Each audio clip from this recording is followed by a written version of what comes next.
circumstances, the screen would look prettier and the sound would probably be better. But crazy week, I wasn't able to pre-record something last week, and I'll get into all that in a minute. If you have your copy of Common Prayer, here's the thing: you don't need it today because I'm going to talk about something else. Surprise, surprise. Um, so many of you may know that last week 2 weeks ago, I was away. I was in Costa Rica on a mission trip. Great experience with Prey and Pelican Missions. Just a shameless plug. There you go, Prey and Pelican Missions. Last week, I ended up taking off because we welcomed two new children into our family. And as when welcoming any new child into your family, I took a week of family leave to spend with them to get things settled, and we're trying to figure that out right now. So they are the young girl is 7, and her little brother is 4, and so I thought it would be helpful to share that. And this morning, and I was listening to a podcast when I was out on the run, and it really dealt with that whole situation. And as the more I began to listen to it, the more I realized that many other people have found themselves in various seasons in life, as I receive texts and phone calls from people all the time from church who are in different seasons. And we are in a season as a family, and it's very different. And I wanted to share from my heart a little bit about that, and then I have a scripture and devotion to go with that. So one of the things that I had been talking with my wife about, Shirley, for a while, since we knew about this might be a possibility many weeks ago, was this sense of grieving I had. This grieving of an empty nest is literally this close away, y'all. This close. And I have already, as many of you know, have lived into some of that freedom of empty nest, of being able to do a big race, 100K, as you can see on the truck bed. It's hard to point backwards. There you go. Did that race back in March, and that was because I had a lot of extra time, and was able to do that because my other 3 children are pretty much grown. They're 24, 21, and almost 18. I guess almost 20. One of them's almost 22. Excuse me, Katie.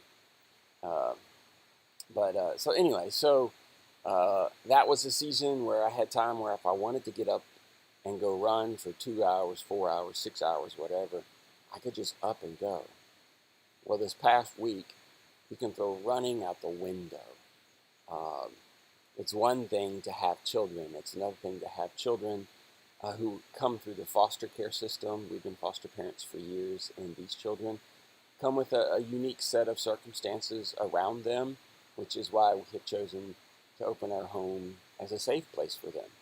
But that also means that I can't just go running for 6 hours whenever I want on a Saturday or a Friday or whatever day I'm off during the week. And so I've been grieving that. And this morning during a podcast, one of the things that the podcast speaker said, her name was Christy Wright. She's an amazing person, works at the Ramsey organization. But Christy was saying that we are all in various seasons. And while we want to do different things in whatever those seasons may be, we simply can't do them all sometimes. And it's okay and it's good to recognize, hey, it's just a season. And the good news about parenting small ones, again, is that I recognize this is a season. I will not always be chasing a little 4-year-old boy through the house trying to put his clothes on, right?